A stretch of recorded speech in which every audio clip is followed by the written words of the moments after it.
isang na-upgrade na features at specs sa motor na ito ang alamin natin at ano nga ba ang magiging advantage at disadvantage nito kasama ng kabuang presyo at siguradong isa rin ito sa magugustuhan ninyong mga kaibigan dahil sa maraming bagong features na meron na sa motorsiklong ito.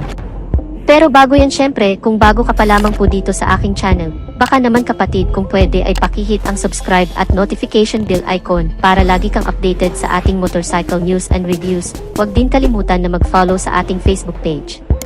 Inilabas ang bagong modelo ng Yamaha X-Force 155 sa Japanese market kamakailan lang.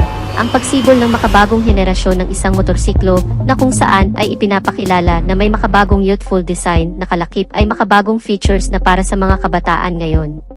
Ang pagkakaroon ng mga agresibong disenyo at estilo ng kanyang front face na may daytime running light na makikita sa center position at dagdagan pa yan ng naka-vertical signal lamps na sa ibaba naman nakalagay, sinamahan ng napakaangas na headlight at smooth type windscreen protector nito na mas nagpaangas palalo sa external design at overall features. At ang pagiging convenient naman ito ay hindi rin nawawala sa pagkakaroon naman ng flat footboard o gulay board na tinatawag. Unlike kasi sa ibang unit ng Yamaha, tulad na lamang ng Yamaha Aerox, Yamaha NMAX na may central spine na lagayan ng gasolina, so ang kagandahan naman ng motorsiklong ito ay magkakaroon ka pa ng space na pwedeng paglagyan ng mga gamit o bagay na hindi nakasya sa kanyang compartment storage, at samahan pa yan ng comfortable seats platform na may makapal na foam na parang nakaka-relax namang tingnan. At ang rear portion naman nito makikita ang compact LED na tail light nito na may pagka-modern looks na, at sa pamamagitan nito ay lumalabas ang pagiging premium at pagiging elegante ng motorsiklong ito. Naka-halogen bulb naman ang iba pang mga ilaw nito, kagaya ng sa headlight, daytime running light, position light at turn signal lights. In terms naman sa mga features pa na meron sa motorsiklong ito, ang instrument cluster ng motorsiklong ito ay naka-LCD display. Ang kagandahan naman nito ay may kasama na itong Bluetooth connectivity, na kung saan ay pwede mong ikonekta ang cellphone mo dito, lalo na kapag ikaw ay nagda-drive at may inaasahan kang importanteng tawag or text message, ay mas mabilis mo makikita ang notification sa screen ng instrument cluster nito kapag may na-receive na call or text ang cellphone mo. Kaya mas magiging kampante ka na wala kang mamimiss na mahalagang bagay o mensahe mula sa cellphone mo. Meron rin itong Way Connect system ng Yamaha. Ang sistemang ito na kung saan ay mamonitor mo ang maintenance recommendation mula sa motorsiklong ito at ibang aktibidad maging kanyang last parking location. Bago lang din ito na sistema ng Yamaha na kung saan nagagamit na rin sa ibang modelo nito. At bukod pa dyan ay may kasama na rin itong USB port charging system na po pwede na rin mag-charge ng cellphone habang ikaw ay nagda-drive. Karagdagang convenient din naman dahil kapag alam mong lowbat ka na ay hindi mo na kailangan pang mag-stop over sa mga charging station dahil makakapag-charge ka na rin dito mismo sa motorsiklo. At syempre kung napaka-convenient nito ay hindi naman nawawala ang pagiging safety naman ng motorsiklong ito. Dahil pagdating sa kanyang mga safety features ay siguradong mapabibilib ka rin. Ang pagkakaroon ng advantage sa safety features din kasi ang hinahanap ng marami, lalo na kung ikaw ay baguhan pa lamang sa pagmamaneho ng motorsiklo. Ang pagkakaroon nito ng naka-dual channel ABS sensor, ang isa rin sa ipinagmamalaki ng motorsiklong ito na kung saan ay mas magiging confident ka na rin kung mapatakbo mo man ng napakabilis at bigla mong napindot ang brake lever nito, ay safe na makakapag-brake nang hindi ka tumatalsik o ma-out of balance. At hindi lang yun, isa pang karagdagang sa safety features nito ay ang traction control system naman. Tama po kayo nang naririnig, ang motorsiklong ito ay equipped na din sa makabagong safety features na ito, na kung saan ay magagamit mo naman sa mga kurbadang kalsada, madudulas at matubig na lugar, o kaya naman sa malulubak, dahil sa pamamagitan nito ay may iwasan ang pagkadulas o pagkasemplang dahil binabalansin ito ang ikot ng dalawang gulong sa harap at sa likod. Kaya mas magiging panatag ka pa habang ikaw ay naglulong ride. At speaking sa long ride mga kaibigan, ay talagang mapapakinabangan mo rin dahil ang motorsiklong ito pagdating sa kanyang makina ay powered by 155 cubic centimeter na displacement capacity with single cylinder, naka 4-stroke with single overhead cam, at naka 4 valves na rin ang buong makina nito na mas tumatagal naman sa napakahabang biyahe dahil ang cooling system nito ay naka liquid cool type na. At syempre, hindi pa rin mawawala ang Blue Core technology at ang VVA o Variable Valve Actuation na kung saan ay pinapaganda pa lalo ang takbo ng makina at mas pinapatipid na rin ang pagkonsumo sa gas.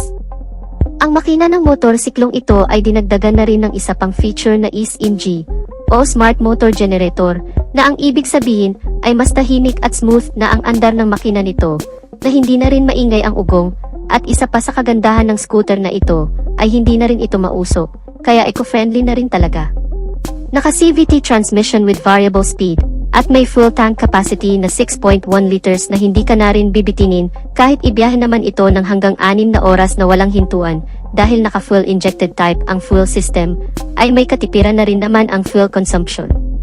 Naitala na umabot sa 40.9 km per liter, mas matipid ito kung tutuusin sa Yamaha NMAX, at mas malaki naman ang tangke sa Yamaha Aerox kaya talagang panalo ang motorsiklong ito.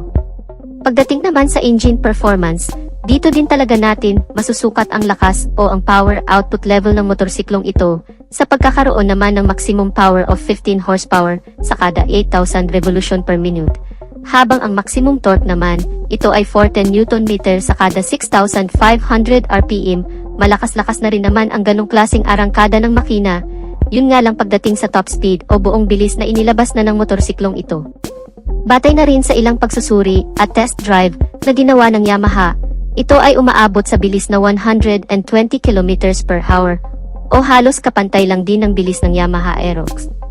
Para naman sa ilang specs na meron pa sa motorsiklong ito, pagdating sa kanyang chassis and suspensions, ang front suspensions nito ay naka-telescopic fork, habang ang rear suspension naman nito ay naka-swing arm with dual shock absorber.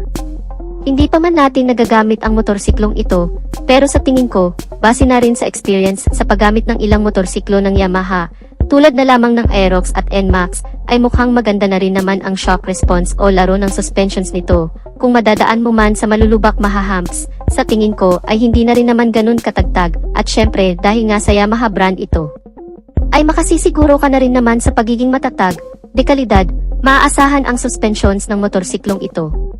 Ang mga gulong nito ay may sukat sa front na 120/70R13, habang ang rear tire size naman nito ay 130/70R13.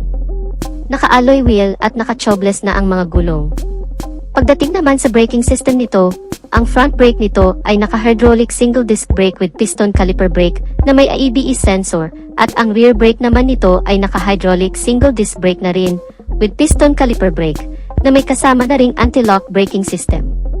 Ang ilan pa sa mga features na meron sa motorsiklong ito, tulad na lamang ng idling stop system, passing light switch, side stand engine cut-off switch at engine check warning.